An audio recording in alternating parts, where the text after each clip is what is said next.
el nombre de Dios y de la patria, se abre la sesión. Tomen asiento. Secretario, tiene cuenta.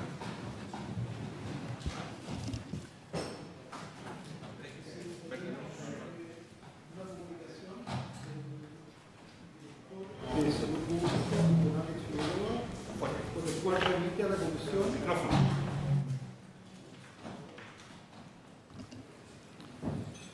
Una comunicación del doctor Alex Figueroa, director del Instituto de Salud Pública, por el cual remite a la Comisión un compendio de cuerpos legales, reglamentarios y técnicos aplicables al ciclo de vida de los productos farmacéuticos para su consideración y mejor resolver.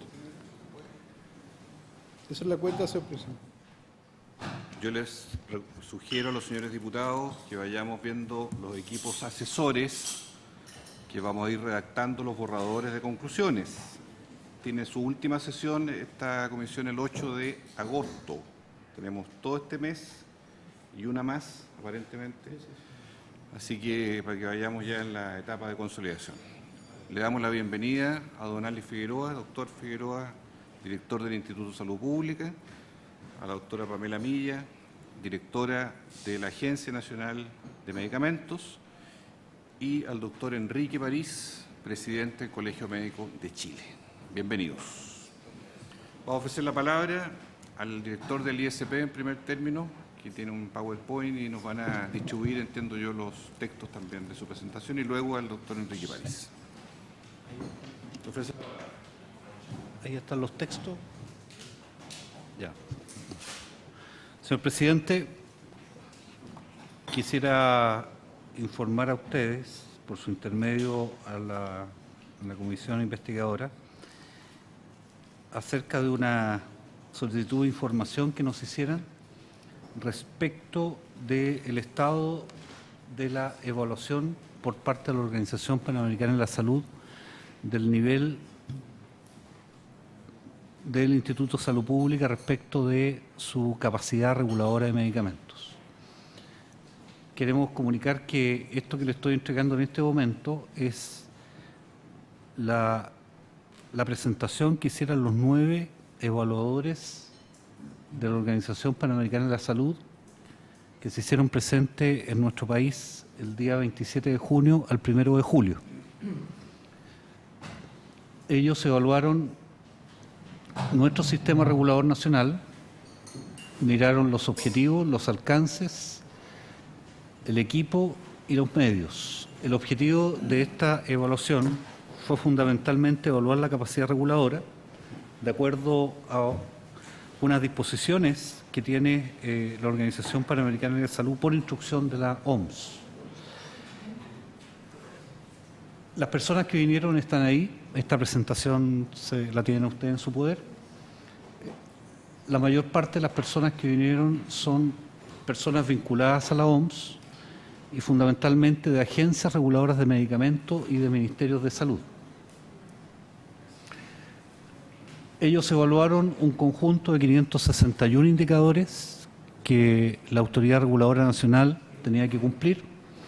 Consultaron por cada uno de los módulos, que son 10, hicieron una serie de preguntas y verificaron también una serie de evidencias que teníamos.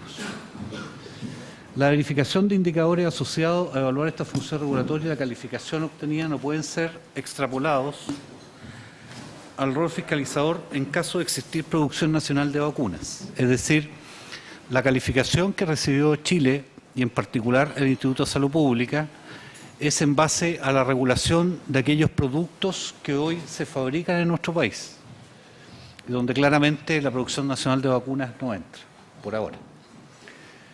El módulo 2 se refería a la capacidad que tiene el sistema regulador nacional, es decir, el Ministerio de Salud, la CEREMI y el ISP,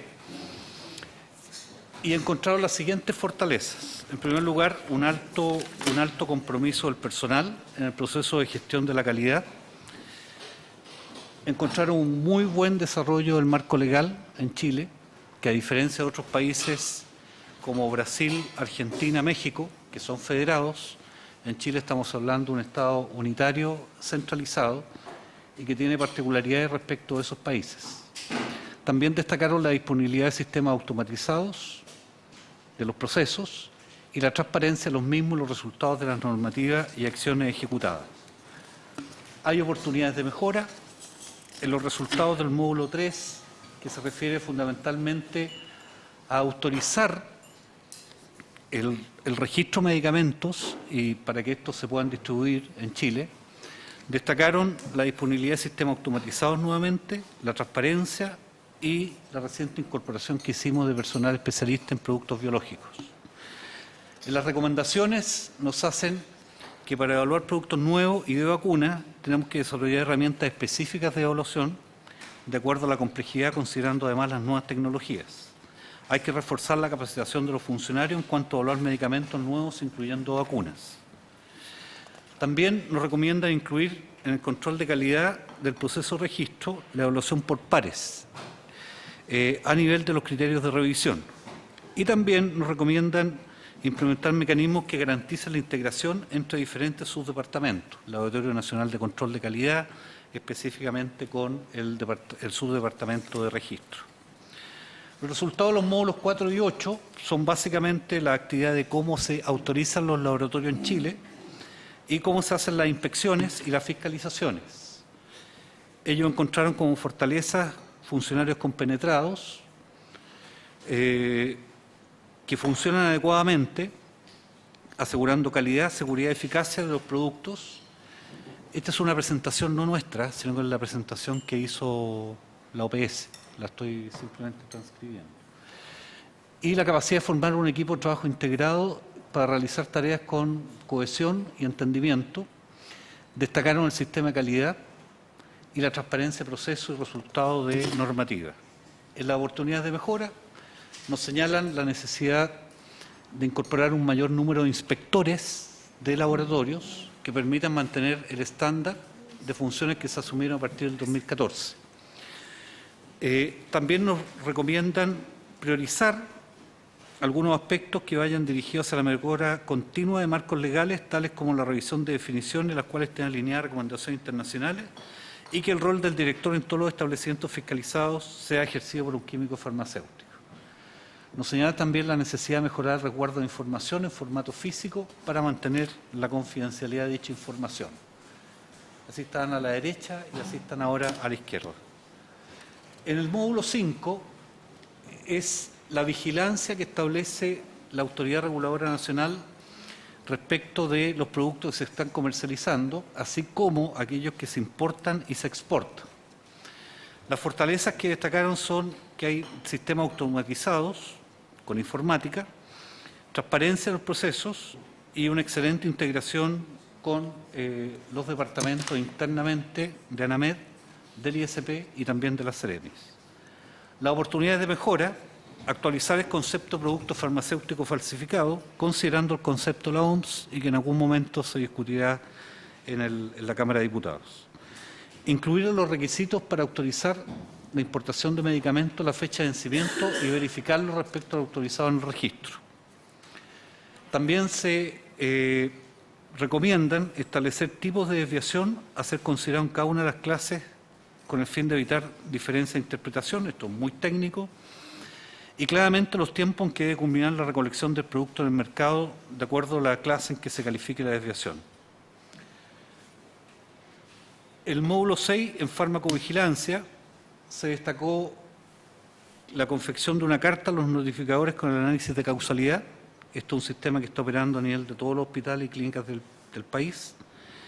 Se destacó también la confección de los boletines de farmacovigilancia, la priorización del análisis y notificaciones de acuerdo al riesgo preestablecido por el subdepartamento farmacovigilancia y también como fortaleza la interrelación entre el subdepartamento farmacovigilancia y el Programa Nacional de Inmunizaciones del Ministerio de Salud.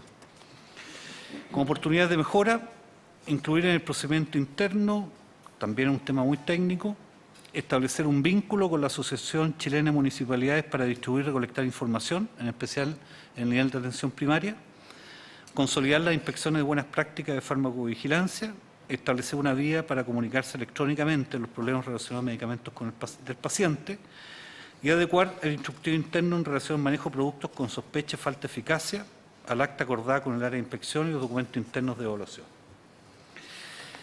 Unificar las bases de datos utilizadas actualmente, que es una fortaleza, pero la idea es unificarla en un sistema BI o Business Intelligence, confeccionar el plan acordado con la industria, priorizar evaluación de seguridad de nuevos productos. En ensayos clínicos destacaron, después ustedes se van a dar cuenta, los mecanismos de evaluación ética, la integración entre los diferentes actores que evalúan el protocolo de investigación y el hecho de llevar a cabo inspecciones de buenas prácticas clínicas en base al riesgo y con procedimientos que abarcan todos los aspectos del desarrollo de un ensayo clínico. Hay oportunidades de mejora, que también están en sus carpetas, donde me gustaría destacar que sugieren establecer un mecanismo de control para la exportación de muestras biológicas en el contexto de un ensayo clínico. La recomendación del módulo 7 también es muy técnica. Módulo 9 y 10, el Laboratorio Oficial de Control de Medicamentos, que es un laboratorio nacional de control que en forma aleatoria, a través de un programa permanente, evalúa la calidad y la seguridad de los medicamentos, particularmente aquellos que están ingresando, y la liberación de lotes. Las fortalezas son las competencias, las oportunidades de mejora son organigramas para definir algunas buenas prácticas laboratorios de control de calidad externos,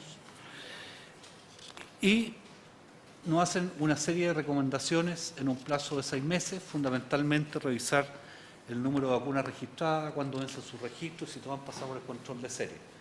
Nosotros tenemos 130 vacunas registradas, de un total de 11.000 a 12.000 medicamentos registrados.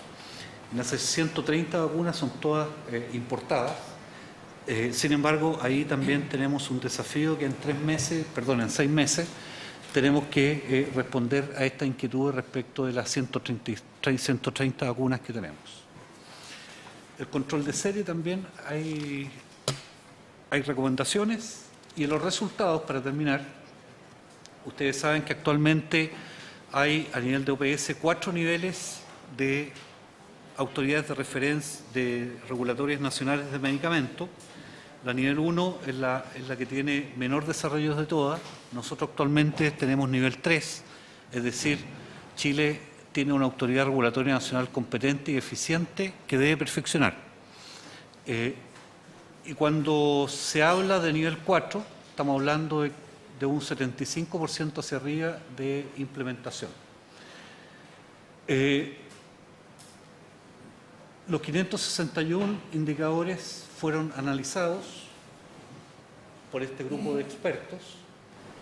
En el sistema regulador obtuvimos un 100% de satisfacción, en autorización un 92%, en licenciamiento de laboratorios un 100%, vigilancia del mercado un 100%, farmacovigilancia un 100%, en ensayos clínicos un 96%, en inspecciones un 100%, en laboratorio oficial de control un 96% y en liberación de lotes, fundamentalmente en las vacunas importadas, un 91%. Esto significa que la evaluación final que asigna la Organización Panamericana de la Salud no es un promedio, sino que se elige el resultado más bajo que obtuvo el país. Y en este caso está referida a liberación de lote, que es un 91% de implementación. ¿Qué es lo que dijo la industria? Que el regulado, esto es una frase que ellos anotaron, los evaluadores, si bien siempre hay oportunidades de mejora, la normativa nacional posee muchas fortalezas. Como Autoridad Regulatoria Nacional, ISP, han logrado demostrar que cuentan con estándares nacionales acorde a recomendaciones internacionales. Por lo tanto, la Autoridad Regulatoria Nacional de Chile es reconocida como Autoridad Reguladora Nacional de Referencia Regional. Felicitaciones por el deber cumplido, nos dijeron.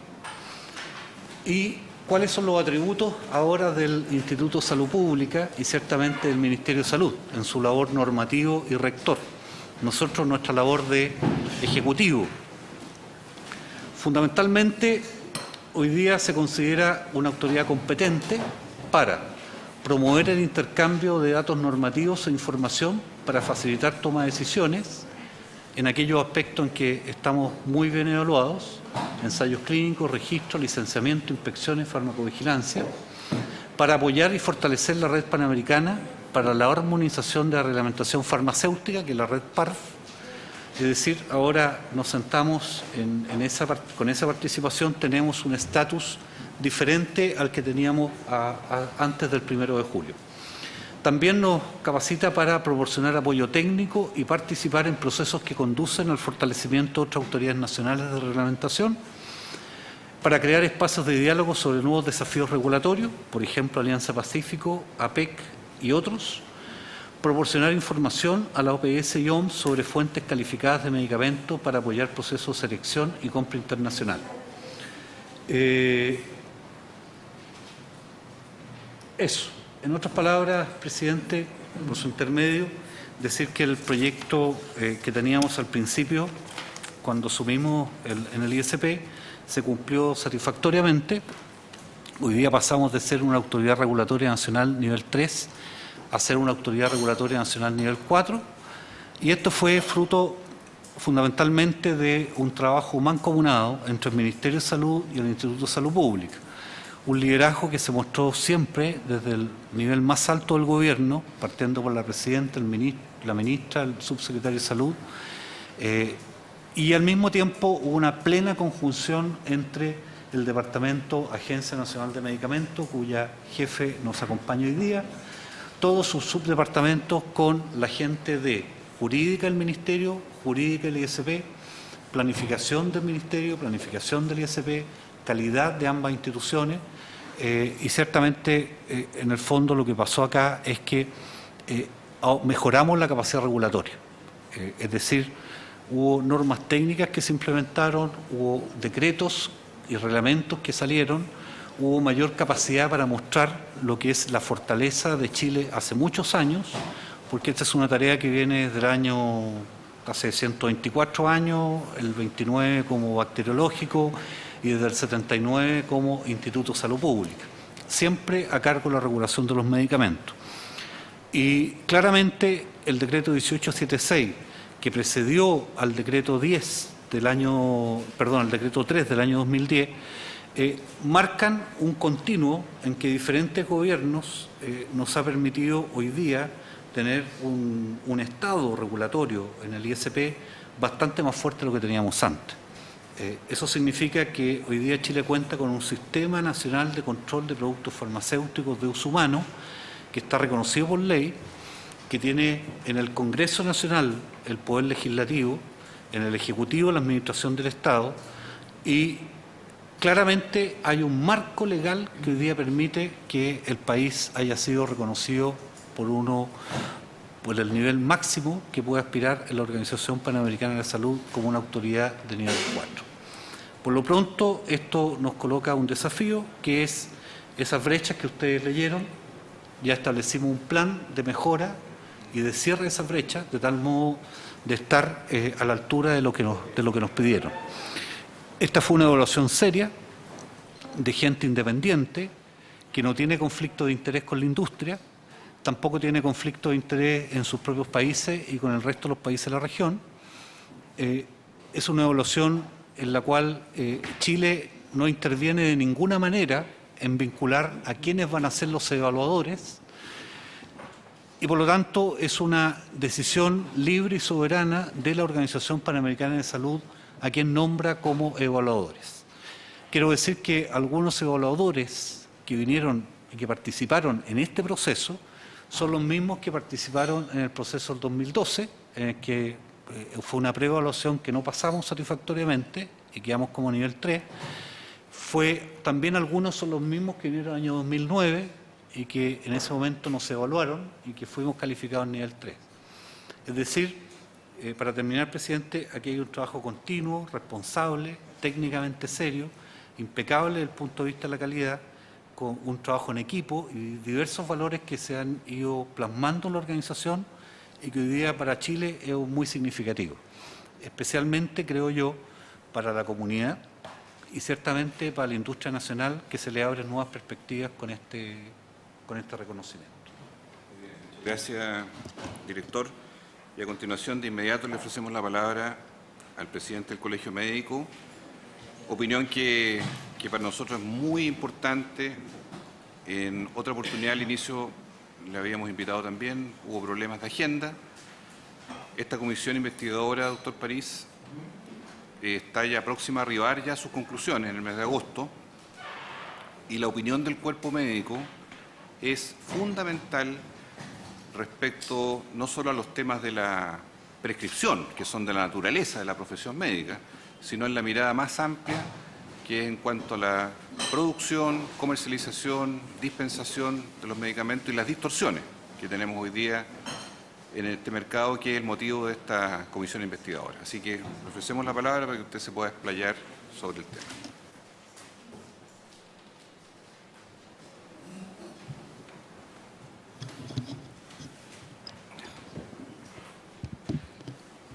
Gracias por la invitación a participar en esta comisión investigadora que lleva como nombre rol de los organismos públicos respecto a la adquisición de medicamentos y el acceso a los pacientes. Yo le cambié porque al público no me gustó mucho el nombre, ¿no?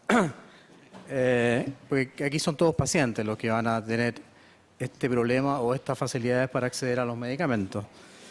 Agradezco a la comisión investigadora, y la verdad es que nosotros lo que hemos hecho en conjunto con el doctor Hugo Reyes también, hemos llevado este tema no solamente a la Cámara de Diputados, sino que también al Senado, no igual, obviamente, pero con respecto a lo que nosotros tenemos como visión, quisiera comenzar con lo que ocurre a nivel del país. Esto es una diapositiva que revela la población del año 2006, pero en realidad lo que quiere transmitir esto es que la población chilena está envejeciéndose.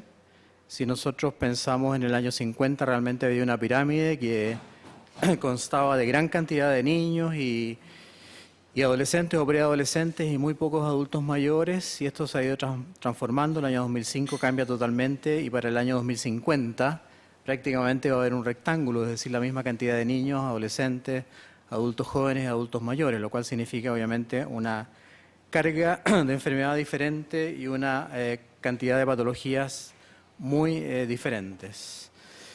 La carga de enfermedades crónicas también es un problema que afecta a la nación. Hay 9 millones de adultos con multimorbilidad crónica en Chile. Esto en base a los estudios de Paula Margocini y con respecto a la Encuesta Nacional del Medicamento, Encuesta Nacional de Salud, perdón, de la cual también se desglosa una Encuesta Nacional del Medicamento que es muy importante. ¿Cuántos reciben tratamiento hoy día? Más o menos el 30% en forma crónica, el 25% de los lipidémicos, 40% de los hipertensos. En cuanto a diabéticos hay un mayor control. Y las metas en realidad no son totales. Todavía hay gente que se escapa del control o que no está controlada por diferentes motivos, obviamente no solamente por falta de sistema público de salud. Lo llamativo también es que los adultos mayores tienen multimorbilidad, o sea, no tienen solamente una enfermedad, tienen enfermedades múltiples. Por ejemplo, en este caso, obesidad, hipertensión, diabetes se suman muchas veces en un mismo paciente, y a lo cual se pueden agregar otras como depresión, enfermedades respiratorias, sobre todo en invierno, alcoholismo, etcétera. Por lo tanto, nuestra población, que es una población envejecida, que es una población que tiene 2 o 3 enfermedades y que, por lo tanto, necesita medicamentos para tratar este tipo de enfermedades. Todo el mundo sabe que a medida que las condiciones económicas de un país mejoran, a medida que el Producto Interno Bruto mejora, aumentan los gastos en salud. Nosotros vemos ahí una comparación entre la OECD en general, pero también hay otros países, la agrupación de países de la OECD, donde el porcentaje del Producto Interno Bruto dedicado a salud es del 9,5%. Circunstancias que en Chile, en Latinoamérica coincide, el porcentaje es del 7% o 7,2%. Sin embargo, acá en Chile, y esto no está en este gráfico, hay que recalcar que de este 7,4%, la mitad, el 3,5 o el 3,6, está dedicado solo al 18% de la población, o sea, al sistema privado de salud, y el otro 3,7 o 3,8 tiene que repartirse en el sistema público de salud que tiene que atender o donde están inscritos el 80% de la población. Por lo tanto, el hecho de que el 7% del Producto Interno Bruto vaya a salud no es tan así para el sistema público de salud y es una de las cosas que tenemos que cambiar en el futuro. El índice de precios de medicamentos, por otro lado, varía en un rango muy superior al índice de precios al consumidor, si nosotros relacionamos el índice de precios al consumidor común y corriente. En los últimos, en base a Instituto Nacional de Estadística y Censos, los medicamentos, por ejemplo, para el aparato cardiovascular han tenido un aumento importantísimo, los medicamentos para el sistema nervioso central también, es decir, casi todos los medicamentos tienen un aumento por sobre el IPC.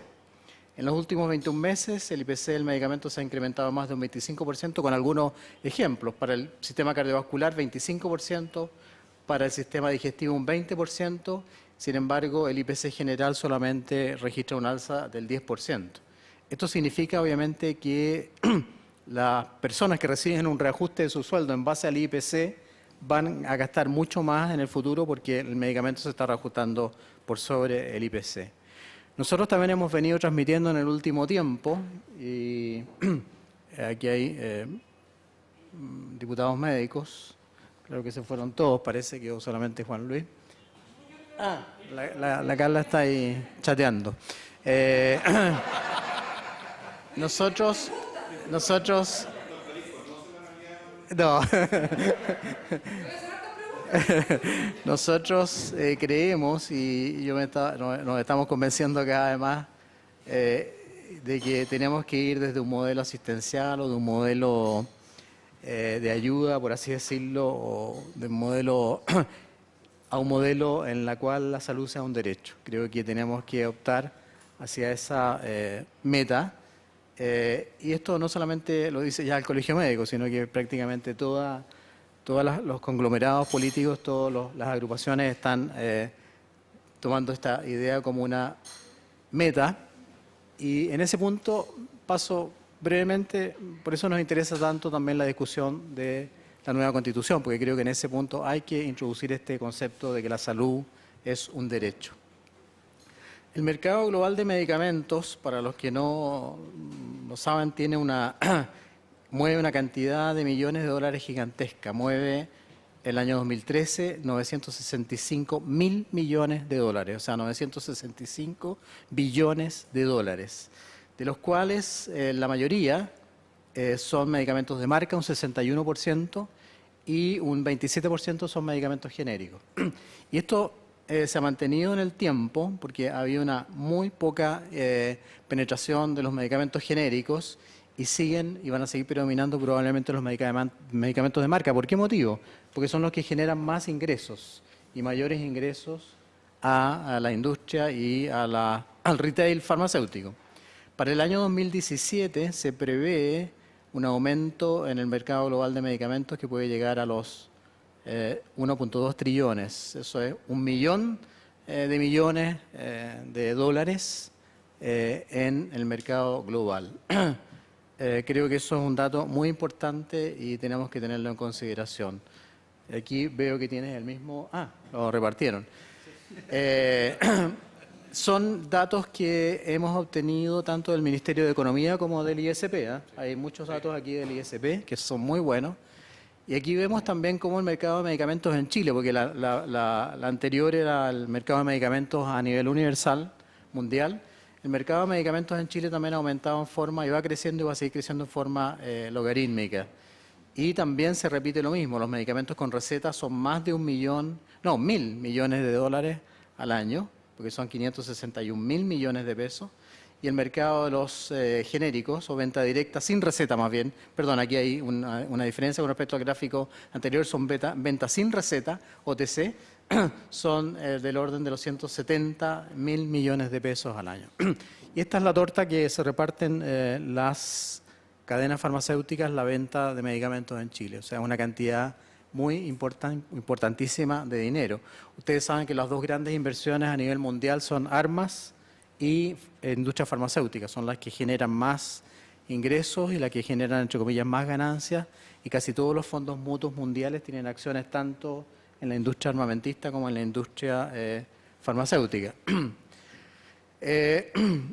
Lo vamos a ver más adelante, pero el gasto de bolsillo en Chile con respecto al medicamento es entre los más altos de la OECD. Cuando entramos a la OECD, como muchos han dicho, cambiamos de liga y obviamente que esta liga es mucho más exigente que la liga en la cual estábamos antes.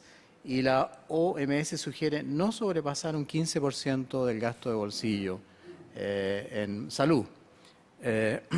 Este gasto de bolsillo en salud, además, es inequitativo, también fuente del Ministerio de Salud, ya que la población de menores ingresos tiene que gastar más en medicamentos que la población de mayores ingresos.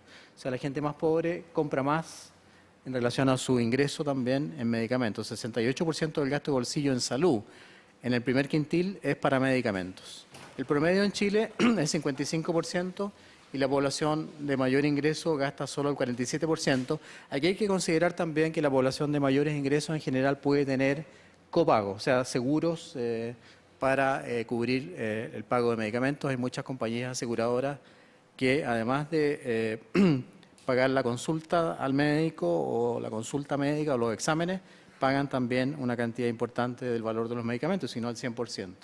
Por lo tanto, esto es importante que lo tengamos en mente.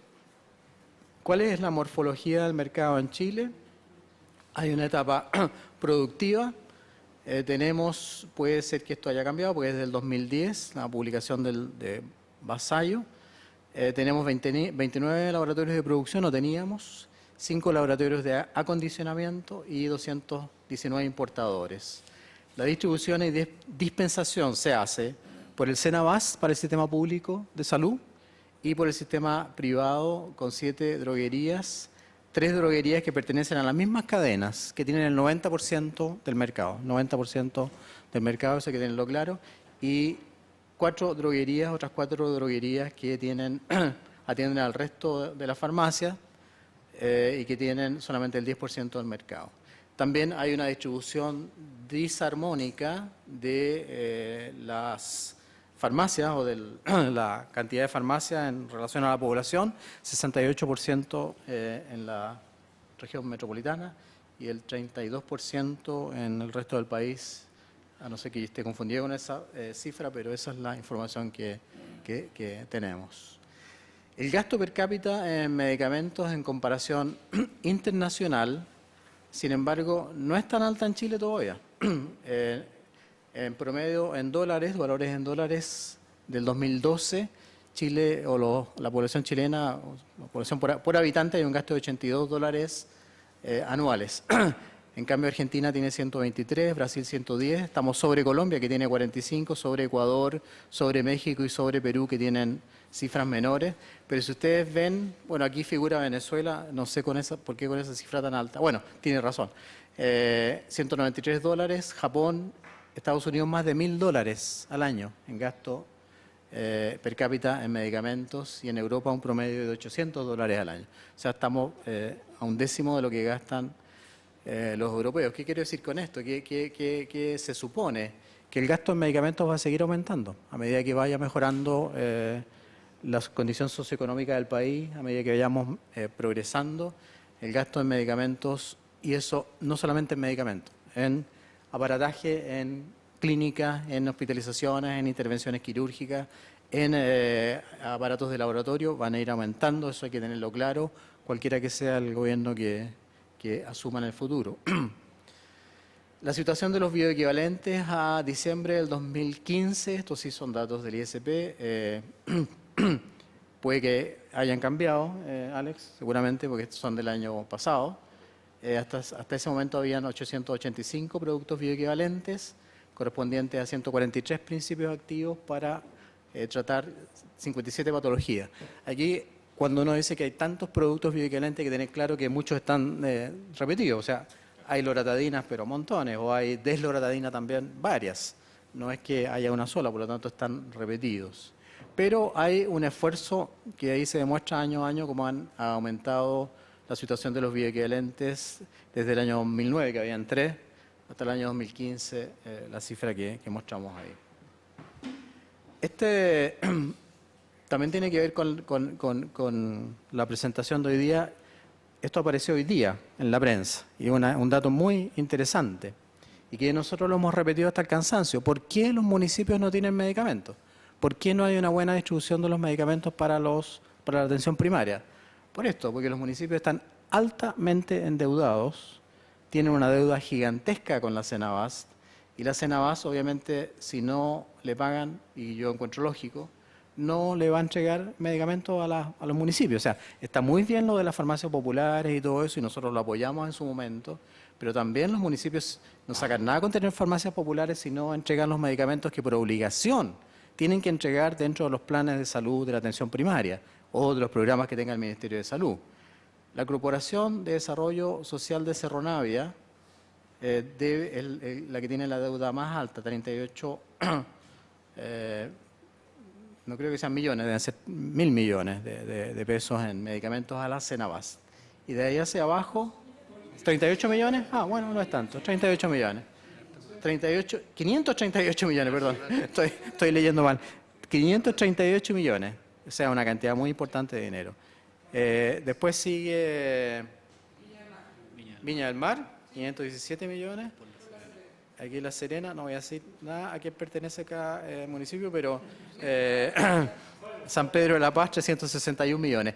A tal punto ha llegado que el Cenabast le pidió al Consejo de Defensa del Estado que se querelle contra estos municipios para que cumplan con su deber de pagar los medicamentos, porque obviamente que cuando la Cenabast no entrega medicamentos, la señora Juanita va al consultorio, va a la farmacia y le dicen, no está el medicamento.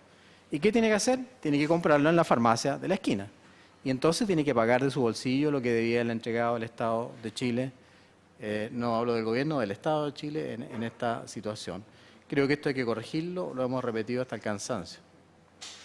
En el contexto local, un ejemplo, el Gustavo Frique.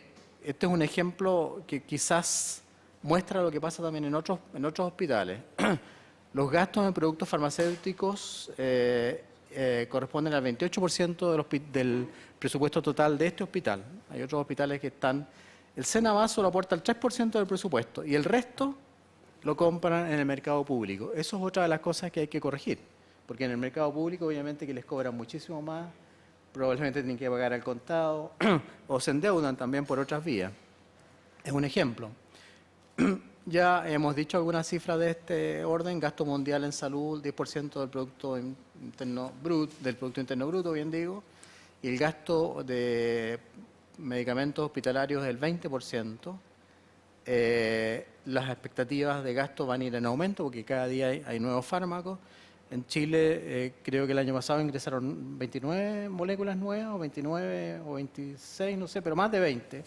Eso significa que hay nuevos medicamentos y esos medicamentos cuestan muy caro. Por lo tanto, hay que desarrollar una política de contención de costos y ojalá lo que se recomienda a nivel de la OMS, a propósito de lo que mostraba el doctor Figueroa también, es que los bioequivalentes sean una mayoría, o sea, sean la mayoría de los medicamentos. Ahí hay una propuesta actual de colocar algunos medicamentos genéricos, aunque no sean bioequivalentes, que tengan trazabilidad, que tengan historia de no de efectos adversos, en fin, y homologarlos. Pero yo me he abierto a esa posibilidad últimamente, a pesar de que antes no estaba muy de acuerdo. Nosotros pensamos que hay una ausencia de una política nacional de medicamentos con objetivo a mediano y largo plazo, no ahora, sino que creo que es un poco histórica.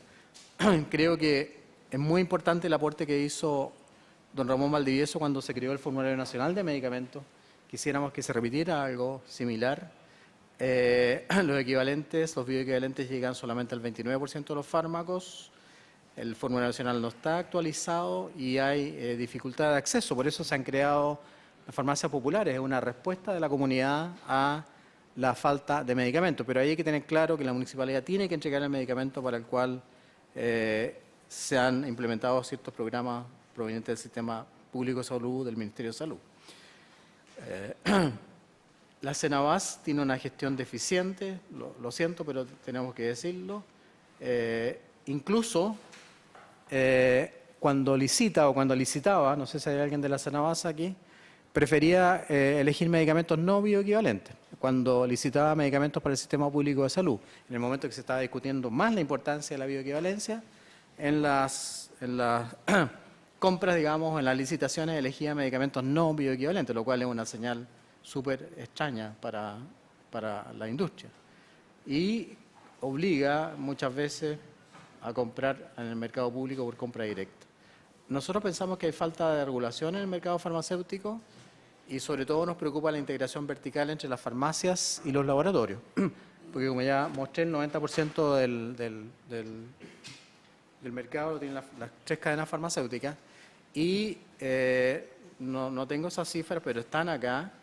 Es muy llamativo cómo ha ido aumentando la venta de productos propios. O sea, y por eso nosotros estábamos muy preocupados por la receta médica, que la nombró el presidente de la comisión al comienzo, porque claro, poner solo el genérico va a inducir a que el vendedor en la almacén de la farmacia venda el genérico de su laboratorio. Si la farmacia tal tiene un laboratorio propio, va a vender ese genérico sin lugar a dudas.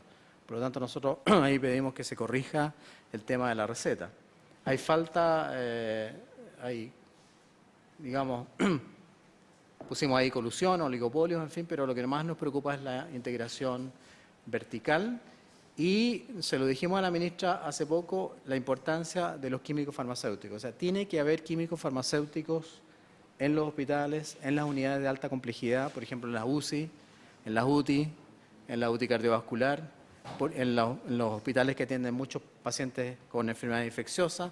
¿Por qué? Porque el químico farmacéutico le indica al médico o le ayuda a tomar una decisión, le advierte sobre los efectos adversos, le advierte sobre las interacciones que si no se vigilan, producen un alto costo en salud, muchos gastos en salud.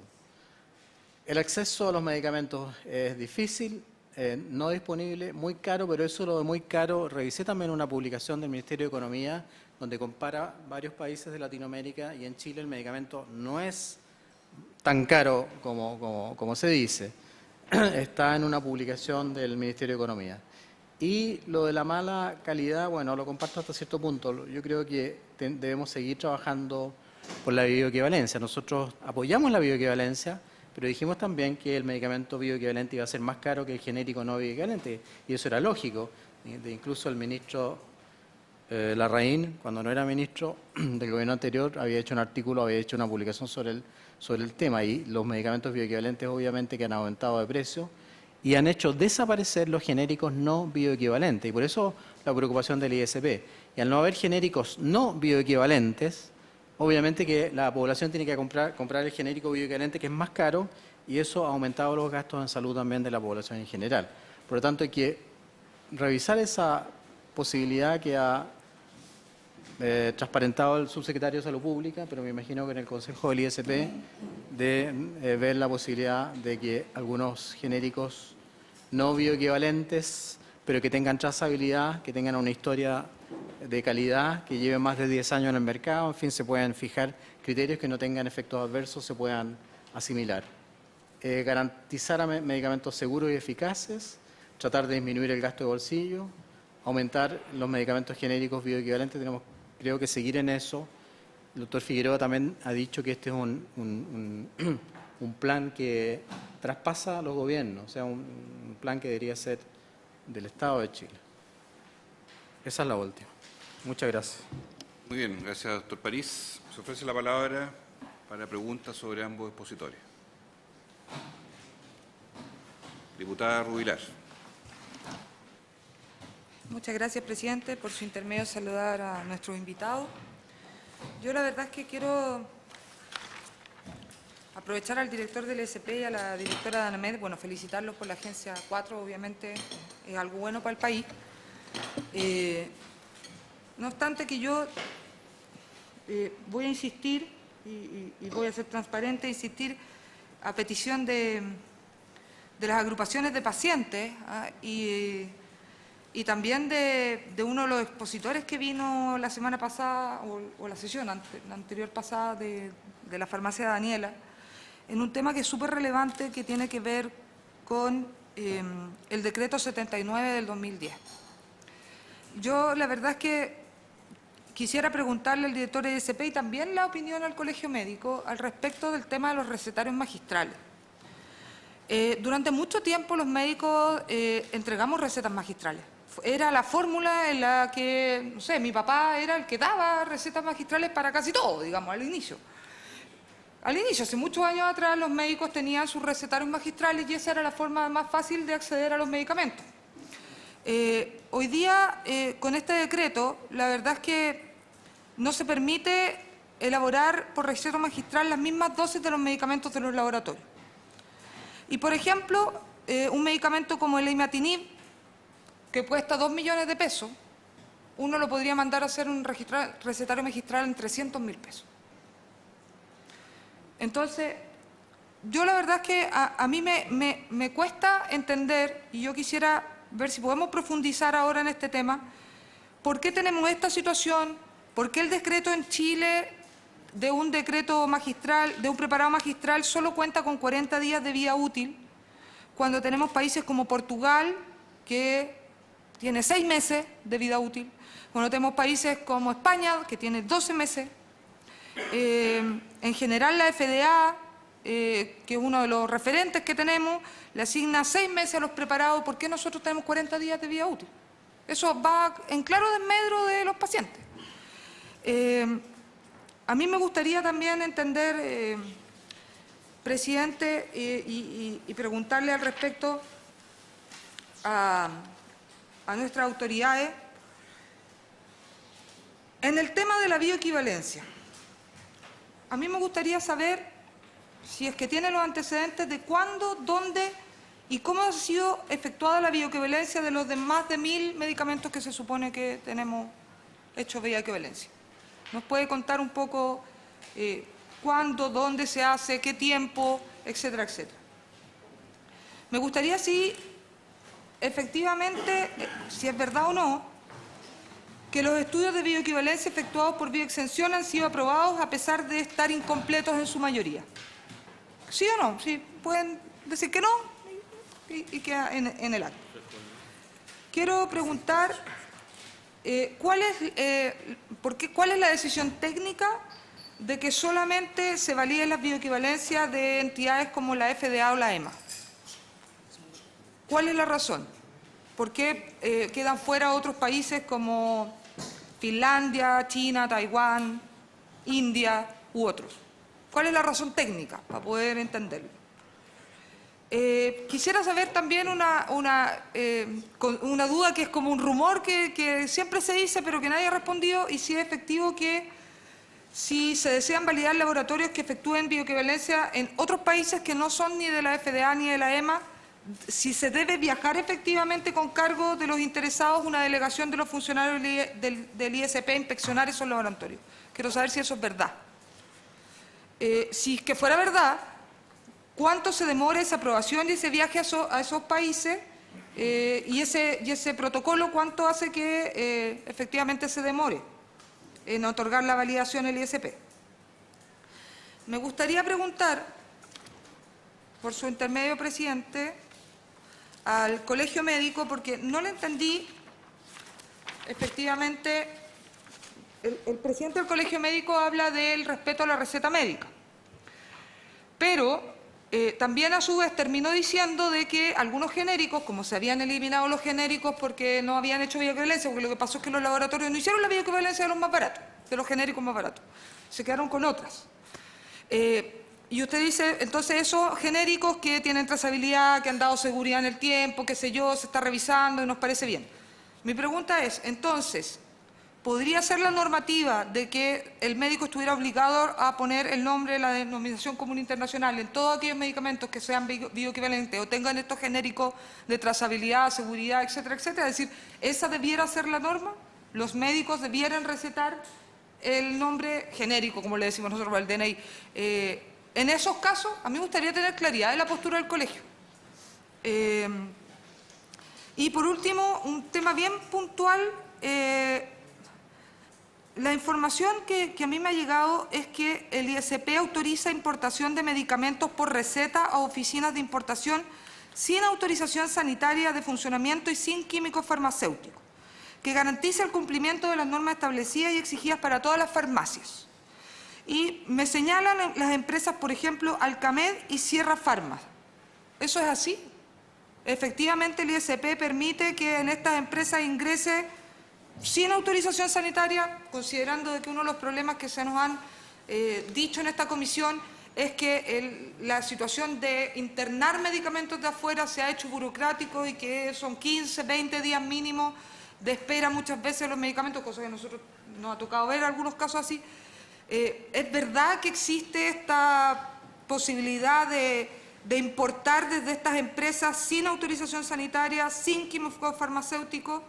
¿Es cierto? ¿Eso está así en la normativa actual? Gracias, presidente.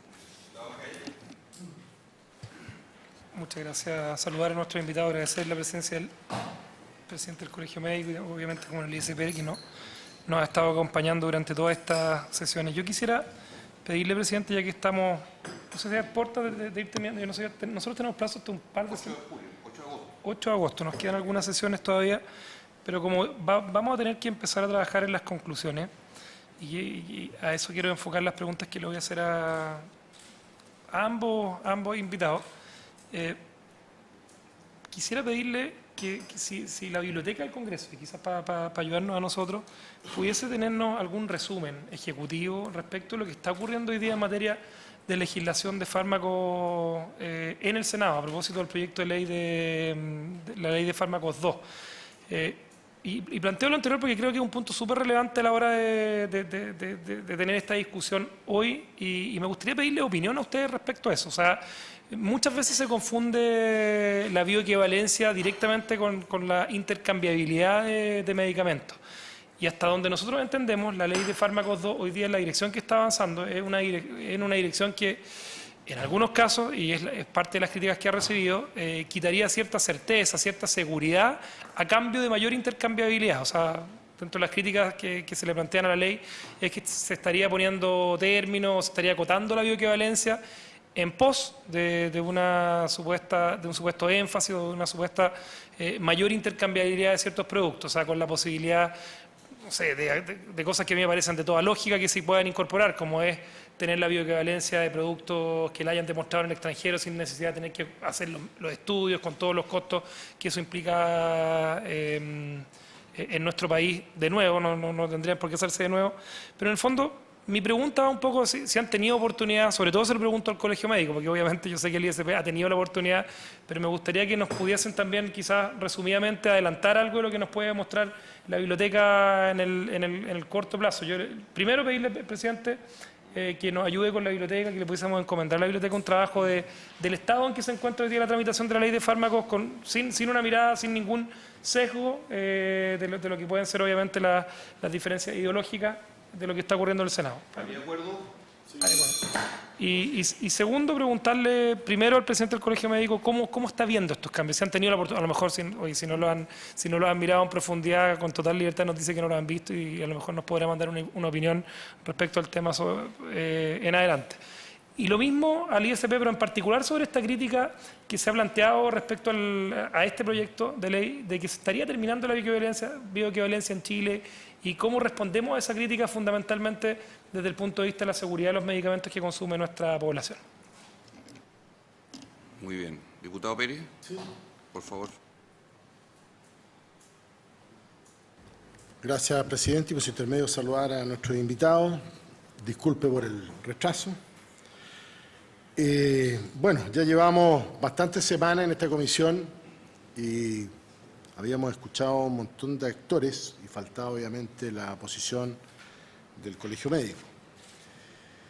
Y quiero consultarle por su intermedio al presidente del Colegio Médico cuál es la opinión del gremio que él representa como presidente respecto a este mercado imperfecto de los medicamentos en Chile. Más allá de las comparaciones que uno puede ver en su presentación respecto de los países de la OCDE o los países más desarrollados o países equivalentes a Chile en términos de gasto, etcétera, gasto de bolsillo me refiero en medicamentos, o los sistemas de salud que podamos tener en los distintos países. Sino que la pregunta, presidente, va directamente al presidente del gremio, en el sentido de que, ¿cómo ven ustedes el mercado y la comercialización de los medicamentos en Chile, dado estas, yo diría, dicotomías que se dan. O el remedio recetado por el facultativo, único, exclusivo, sin sustituto cercano, como dicen los economistas, que es el médico, y están la otra posición, que son los medicamentos genéricos o que no son de marca, digamos, y de ahí entre medio tenemos una serie de otras cosas. Pero yo quiero consultarle derechamente cuál es la opinión respecto a este mercado, dado que, insisto, es bastante imperfecto. Yo sé que por definición todos los mercados son perfectos, pero es que acá en Chile, aparentemente, de acuerdo a la información que hemos ido recabando, es exageradamente imperfecto. O sea, yo creo que aquí hay algo que, de alguna otra manera, falta legislación, falta regulación. ¿Qué es lo que falta? Porque aquí hay un actor importante que es el médico. Querámoslo o no, el médico es el actor fundamental porque es el que prescribe, salvo un par de otras profesiones que podrían eventualmente extender recetas. Pero es el médico, en Chile al menos el facultativo y el profesional que está encargado y por ley de emitir las recetas. Entonces, frente a eso, nadie tiene la posibilidad de cuestionarlo, porque son incuestionables. Se supone que lo que el médico dice es, y por lo tanto, si ese es el medicamento que prescribió, no puede ser sustituido por otro, más allá si lo denominamos bioequivalente, genérico o etc. Esa es una primera pregunta. Y lo segundo es ya entrar en el tema de que existen tratamientos de primera, y eso es una consulta específica porque usted lo plantea en su exposición, si existen tratamientos de primera y segunda clase. Senabas, hasta donde entiendo y de acuerdo a su exposición, solo aporta un ínfimo porcentaje de toda la batería de medicamentos al sistema público de salud y el resto lo hacen los hospitales vía Comero Marco, Chile Compra, etcétera, etcétera, etcétera, o importadores. Y por lo tanto se podría pensar, o uno podría interpretar a través de esos datos, de que tendríamos tratamientos de primera y tendríamos tratamientos de segunda desde el punto de vista farmacológico. Esas serían las preguntas, presidente, que quisiera hacerle al presidente del Colegio Médico. Muy bien. Gracias. Exprese la palabra entonces, doctor Figueroa y doctor París posteriormente. Muchas gracias, presidente. Mire, respecto de la opinión nuestra acerca de lo que se está discutiendo en el Senado, obviamente nosotros estamos a favor de las indicaciones del Ejecutivo. No me corresponde adelantar lo del Senado, especialmente porque hay materias que son fruto de un análisis que se está haciendo en la comisión investigadora, por lo tanto pueden haber elementos ahí que cambien la situación de que hoy día se está discutiendo en el Senado. Sin embargo, lo que se está discutiendo ya apunta a la transparencia y en ese sentido lo compartimos. En segundo lugar, dejar claramente establecido que la bioequivalencia, o mejor dicho, la equivalencia terapéutica se refiere a la eficacia de un medicamento respecto de otro. Por lo tanto, no está en juego aquí la calidad de un medicamento. Lo que está en juego es que para ser equivalente terapéutico se necesita ser equivalente farmacéutico. Se hace un proceso de análisis in vivo o in vitro, según sea el caso, para determinar si los niveles de ese medicamento respecto de uno de referencia u original tiene el rango estadístico suficiente para ser considerado como equivalente terapéutico. En tercer lugar, señalar que, y se lo entrego, presidente, aquí está el documento que pidió la Comisión respecto a la agenda regulatoria del Instituto de Salud Pública y el Ministerio.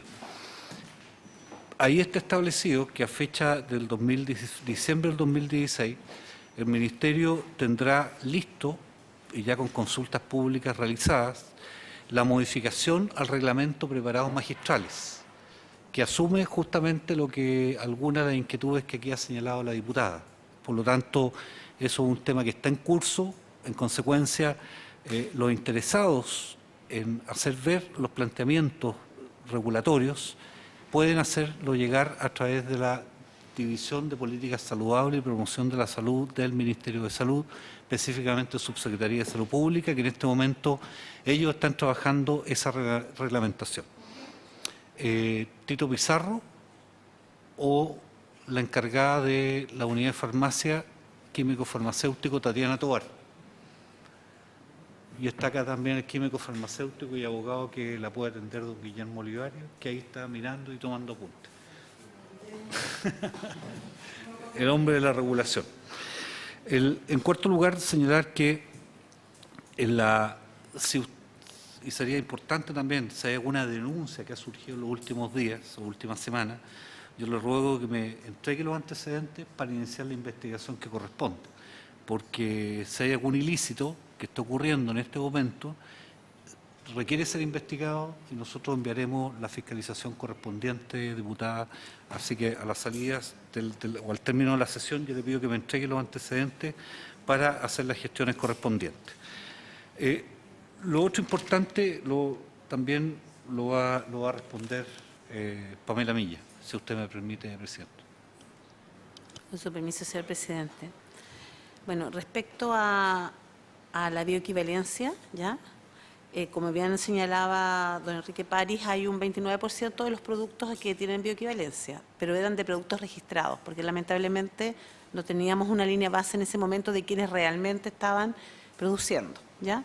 Calculamos que en general el 30% de los medicamentos es lo que se comercializa. Normalmente no hay un porcentaje que está registrado en espera, ¿ya? Ahora, de este porcentaje debería aumentar mucho más cuando se haga nuevamente un documento respecto a la intercambiabilidad de los productos bioequivalentes per se, que son todos aquellos inyectables y acuosos que no requieren estudios de bioequivalencia porque basta una fórmula adecuada y un sistema de calidad en la producción para que sean equivalentes terapéuticos, ¿ya? Entonces ahí se aumentaría mucho, eso está digamos, se está haciendo. Además, hay una serie de productos en los cuales estarían los fitoterápicos, los homeopáticos, etcétera, que no requieren equivalencia terapéutica porque tienen otro sistema. Los biológicos tampoco requieren equivalencia terapéutica porque la demuestran con ensayos clínicos, ¿ya? Cuando hay equivalencia. Y como bien decía el doctor París, no siempre son intercambiables. Y después hay un grupo de medicamentos que serían los de venta directa, que probablemente podrían no necesitar hacer bioequivalente porque son medicamentos que la gente adquiere sin prescripción, sino que son hechos puntuales. Ese es como el orden que se podría dar. Y bueno, avanzar en la materia de colocar más principios activos en el listado es un desafío que tenemos que asumir con el Ministerio de Salud una vez que tengamos lista la carta de navegación de la equivalencia terapéutica. Por el momento avanza la bioequivalencia, si bien hay medicamentos que ya han vencido su periodo, digamos, para aprobar equivalencia terapéutica. En el último año, entre 2015 y 2016, partimos el 2015 con cerca de 50 productos que no tenían equivalencia y nadie los quería, y ahora van ya como en 20. O sea, cada vez va disminuyendo la brecha de productos que nadie quiere producir. ¿Por qué? Porque se han hecho interesantes en el mercado.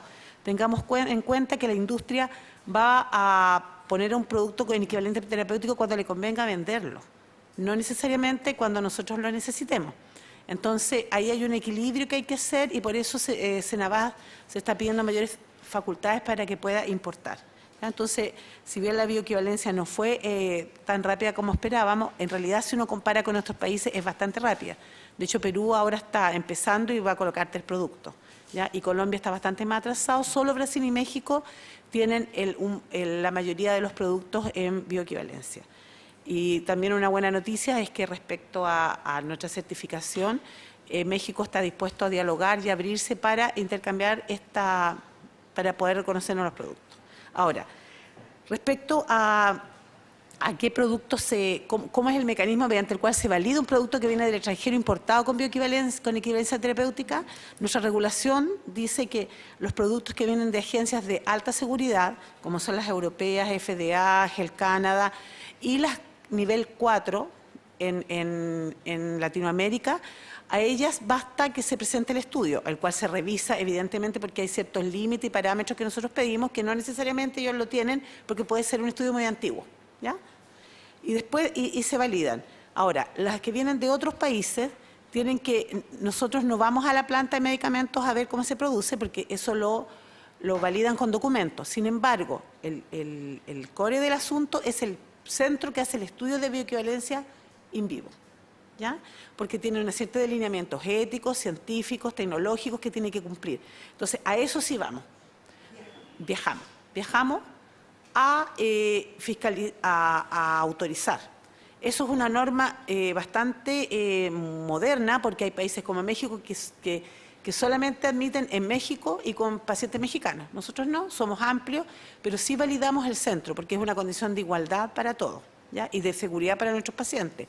La cantidad de detalles técnicos que tiene que tener un centro de desarrollo de estudios de bioequivalencia no es menor. Entonces necesitamos viajar y comprobar que su sistema de calidad realmente funcione.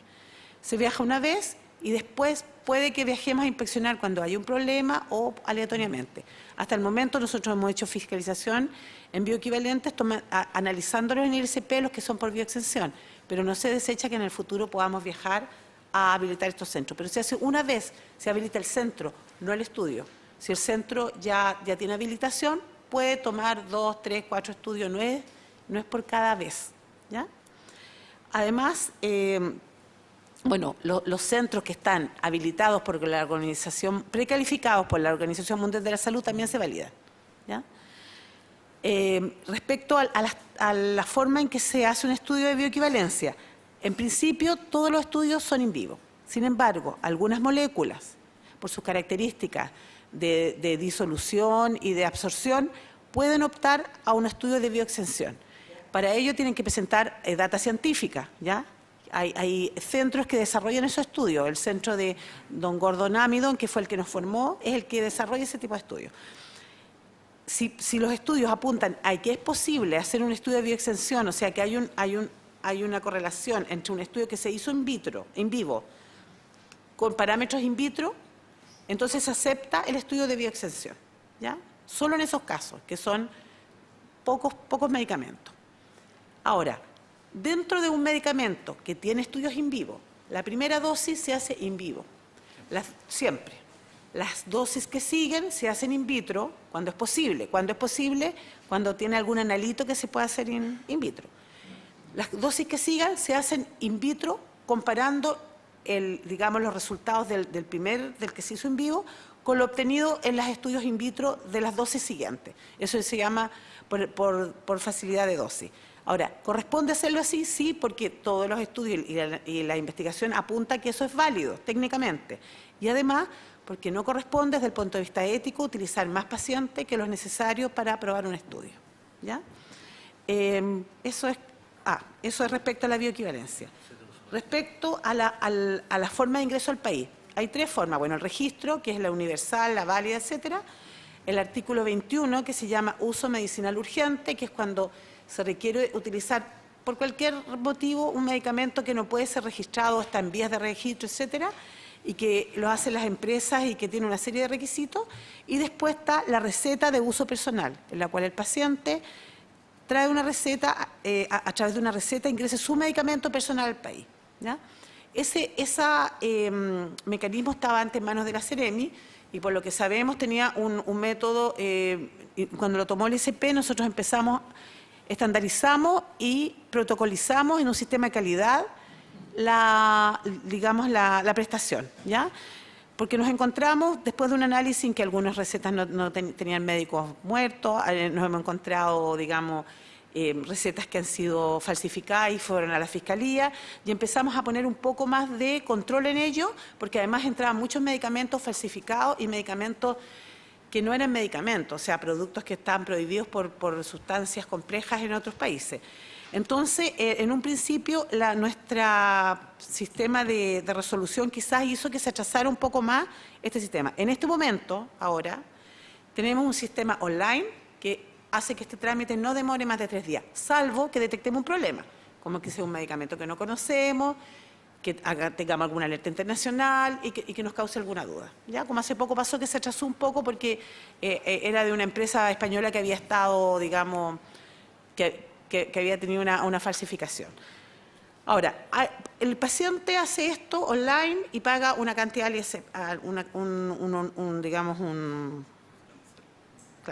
un arancel. Ahora, hay empresas que se han dedicado a hacer este servicio, ¿ya? Estas empresas no tienen ninguna ventaja ni una desventaja respecto a un paciente. La única desventaja que podrían tener de repente es que como ellos traen cantidades, a veces si se cae una de las recetas que está entre medio se demora la importación porque ellos lo que tendrían que hacer ahí es en la aduana abrir el paquete y no lo quieren hacer, no es un problema nuestro. Nosotros aplicamos la regulación sanitaria en forma igual. Entonces, no sé cuál es el reclamo. O sea, la autorización sanitaria es esa, es la revisión de la receta de uso personal. Por supuesto que aspiramos que a muchos de esos medicamentos puedan entrar de otra manera, y así lo hacemos con algunas asociaciones de pacientes, etcétera, que los estamos asesorando para que lo puedan ingresar de otra manera, porque la receta de uso personal tiene el gran problema de que el producto no es analizado, ¿ya? Cosa que no pasa con el uso medicinal urgente. Por lo tanto, nosotros no podemos aseverar la calidad, la seguridad y la eficacia de ese medicamento que está entrando. Solamente ver que está ingresando un medicamento, digamos, recetado, o sea, que alguien se hace cargo del tratamiento, que es el médico que emitió la receta, y que tiene algún documento que diga que viene de un lugar autorizado en el otro país, pero eso ya no está seguro. Sí, a mí me gustaría entender un poco, porque no sé si entendí mal, y corríjame si entendí mal, pero entiendo entonces que estas empresas, como las que nombré, pueden juntar recetas personales y a través de decir yo tengo un montón de recetas personales, entonces no hago más trámite que presentar la receta, presentar el que es una empresa validada afuera, y lo entro como si fueran muchas personas personales. O sea, muchas personas, es eso, es decir, en estricto rigor una empresa es como muchas personas, pero no es lo mismo, po. O sea, en estricto rigor, yo entiendo, si es como yo lo entiendo, es re fácil, porque no tengo que tener químicos, nadie garantiza que está entrando realmente lo que tiene que entrar, nada, pues la panacea. Entonces yo le digo a las farmacias de ahora en adelante, mejor se constituyen todas como estas empresas importadoras y se acabó el problema. A ver, estamos hablando de quién importa, ¿ya? La empresa sí compila receta, efectivamente, y tiene derecho a hacerlo, y hay un estudio en derecho al respecto, y no, o sea, mientras no cambie la regulación no podemos hacer algo distinto. Sin embargo, ellos tienen que tener, el lugar donde llega la distribución del medicamento, sí tiene que tener estándar de droguería o de farmacia, ¿ya? No puede llevárselo salvo que al dormitorio. O sea, el paciente particular sí lo puede retirar y se lo lleva. Depende del medicamento. Cuando a nivel de medicamentos más complejos pedimos que esté en un centro asistencial. Pero ellos tienen que llevarlo a una droguería o a una farmacia, ¿ya? A un lugar autorizado para la distribución del medicamento. Y tiene que distribuirlo también al paciente. Nosotros hemos hecho fiscalizaciones, diputada, a esos centros para ver que efectivamente haya llegado al paciente, ¿ya? Y han sido sancionados, algunos, no necesariamente estos, no tengo la sensación que sea el cambio. Algunos han sido sancionados y se han retirado incluso de estas prácticas porque justamente aposaban medicamentos y los vendían después. Y eso nosotros lo hemos fiscalizado, lo hemos sancionado, hemos hecho recall de medicamentos que ahí estaban vencidos. Nos hemos preocupado de eso. O sea, en este momento yo puedo decir que estas empresas importadoras sí están cumpliendo la función de hacerlo llegar al paciente, ¿ya? Ahora, hay un riesgo que es que el paciente... No, eso no viene con un boletín de análisis, pero no nos consta totalmente porque no es nuestra función ahí, pero por lo menos sabemos dónde llega, quién lo receta y hay un control en ese nivel.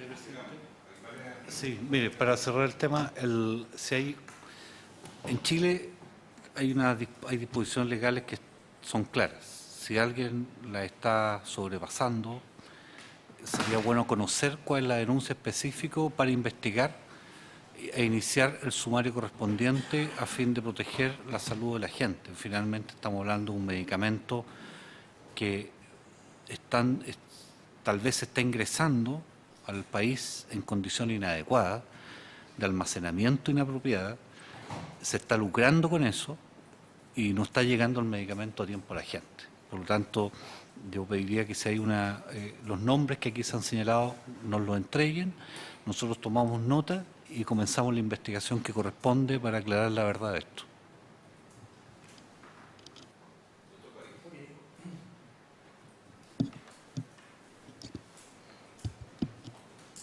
Bueno, primero voy a responder a la doctora diputada Carla Rubilar, que estaba trabajando, no... Lo siento. Quedó clarito. Tenía muchas preguntas.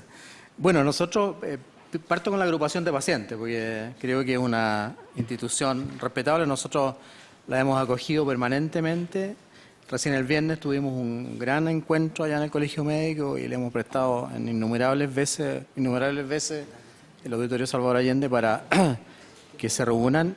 El sábado pasado fui a Olmué a otra reunión con la agrupación de pacientes, así que para nosotros es fundamental la opinión de ellos. Me imagino que ellos han estado acá y dan su opinión.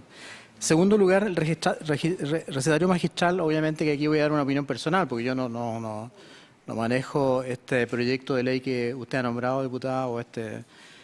Yo creo que el recetario magistral merece todo nuestro respeto. Y aquí quiero revalidar una vez más el papel del químico farmacéutico, que generalmente, tanto en la discusión de la ley de bioequivalencia como en otras discusiones, se olvida en la labor del químico. Es fundamental. Y es fundamental también en la farmacia, porque el químico farmacéutico es el que entrega el medicamento al paciente y le puede advertir que si el médico se ha equivocado, porque los médicos no son incuestionables, como decía el diputado Pérez. Yo creo que sí tienen que ser cuestionables y se les debe cuestionar cuando cometen errores, sobre todo. No son diostores como nos dicen, como nos atacan de repente en las redes sociales. Yo creo que sí, hay que cuestionarlo, y si un farmacéutico llega a encontrar un error, tiene que llamar al médico, tiene que alarmar. Por lo tanto, yo creo que el recetario magistral, sean cuales sean los cambios que se tengan que hacer para salvaguardar la seguridad del paciente, justamente, creo que debe persistir. O sea, hay recetarios magistrales que sí son importantes. Mi mamá era químico farmacéutico, tuvo farmacia hasta los 80 y tantos años, yo la vi haciendo muchos recetarios magistrales. Creo que con respecto a la bioequivalencia, a lo mejor yo no me expresé bien. Aquí hay dos problemas. Los laboratorios farmacéuticos chilenos, pequeños, que no han podido hacer bioequivalencia en algunos de sus productos, porque el costo es importante. Y ese costo importante hizo subir el valor de los medicamentos. Y tanto es así que eso ha incidido en la venta. Y me referí en mi presentación justamente a las marcas propias. Las marcas propias han aumentado su venta en 4 años en un 62%. Y los genéricos han disminuido en un 14%, menos 14%. Los de marca han aumentado en un 21%, estoy hablando de unidades vendidas, y en los similares en un 14%, marca propia en 62%, y genéricos han disminuido en un 14%. ¿Por qué? Porque obviamente en la farmacia le venden el medicamento de marca propia al paciente que llega con una receta y que el médico le ha puesto el medicamento de marca y el genérico no lo encuentra y dice, no, pues yo tengo este otro que le va a servir. Y si es bioequivalente, con mayor razón, porque ellos sí que han tenido la posibilidad de hacer mucha bioequivalencia. Entonces, ¿qué nos dice la industria chilena a nosotros? Porque van al colegio médico también a hacer lobby o a conversar. Doctor, el laboratorio tal y cual, un laboratorio pequeño, va a quebrar, tiene 2 o 3 productos que lo ha mantenido durante muchos años en el comercio, en el retail farmacéutico, porque no podemos hacer bioequivalencia. Estamos desapareciendo. Entonces, obviamente que en ese caso, y para eso ustedes tienen que también legislar al respecto, quizás estoy proponiendo, me imagino, que se podrá aceptar que ciertos laboratorios que tienen trazabilidad, que tienen prácticas de buena manufactura también, diputada. Yo creo que eso nos hemos olvidado. O sea, aquí la práctica de buena manufactura está en la base y antes de la bioequivalencia. Todos deberían tener prácticas de buena manufactura primero. Bueno, aceptar que esos medicamentos persistan en el mercado, porque si no, obviamente que el gasto va a aumentar. Ahora, con respecto a la receta, nosotros pensamos que el médico, y ahí le encuentro un poco más de razón al diputado Pérez, claro, tiene la facultad para elegir el medicamento que quiera indicar. Así como tu papá tenía, le gustaba hacer recetario magistral, el médico puede colocar el medicamento, y yo creo que eso tiene que respetarse. El medicamento de marca, el similar, pero además tiene que poner el genérico, además. Y ahí coincidíamos con el ministro anterior de que el genérico tenía que ser bioequivalente, pero hay excepciones también que quizás hay que discutirlas. ¿Por qué tiene que ser bioequivalente? Porque es lo que ha contado Pamela Milla, o sea, se demuestra un proceso donde el medicamento le da la seguridad, no solamente al médico, sino que al paciente, de que es de buena calidad, que es similar al original, a la molécula original. Por lo tanto, nosotros estamos de acuerdo que se ponga el DSI, pero que además el médico pueda colocar su medicamento de propia elección. Porque si no, al colocar solo el DSI, van a entregar el medicamento de la farmacia, diputada. Eso es seguro, 100% seguro. Medicamento del laboratorio que es dueño, además, el holding es dueño de la farmacia y del laboratorio. Esa es nuestra opinión. Nosotros la dimos ya en la época en que el diputado Enrique Accorsi presentó los primeros proyectos de ley con respecto a la receta médica, y Juan Luis creo que era presidente del Colegio Médico en esa época. Esto lo hemos repetido durante mucho tiempo, la libertad del médico para elegir su medicamento. No, pero yo no voy a llegar a la Cámara de Diputados. Y con respecto a... No sé si me quedó alguna pregunta, diputada Rubilar, pero con respecto a las preguntas del diputado Macaya, nosotros consideramos sí que la bioequivalencia podría ser un tema de intercambiabilidad. O sea, si el médico coloca el medicamento de marca o el medicamento y hay un bioequivalente, porque en ese momento no está el medicamento de marca, hay un genérico, perdón, que es bioequivalente, claro, lo puede cambiar.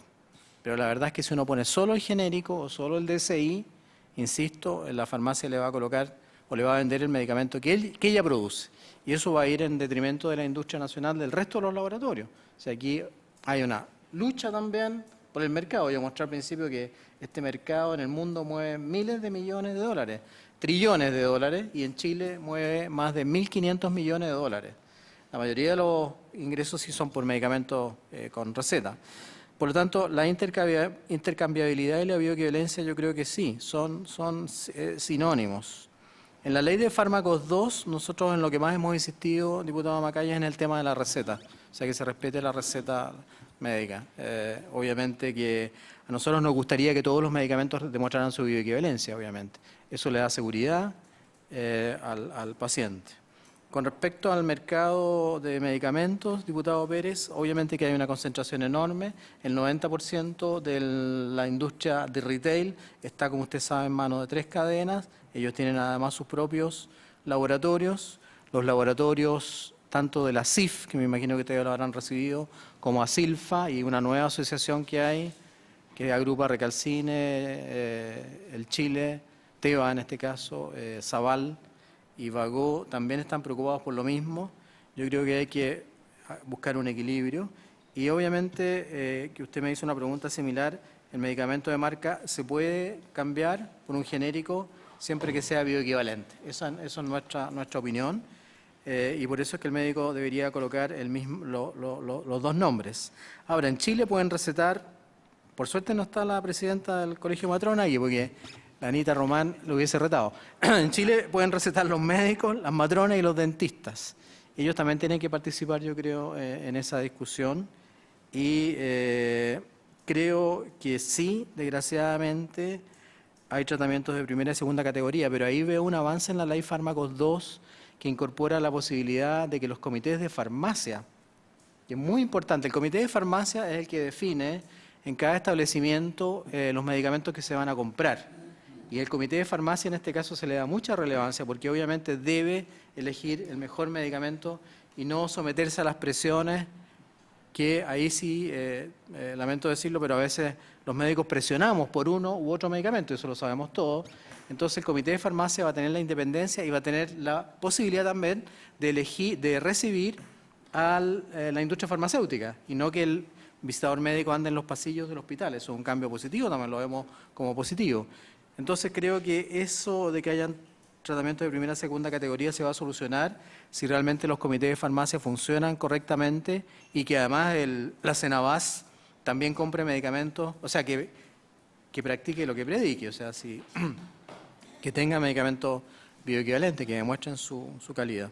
Me parece que esas eran las preguntas, presidente Castro. Bien. Ok. Le entrego, señor presidente. ¿Se acuerda? Hace mucho tiempo atrás usted nos pidió Exactamente. acerca de una reflexión que hicimos en el ISP respecto de la situación de los precios de medicamentos y los sistemas de mecanismos de control de precios en otros países. Ahí viene un estudio comparado y alguna sugerencia. Muchísimas gracias por haberse cumplido el propósito de esta sesión. Se levanta.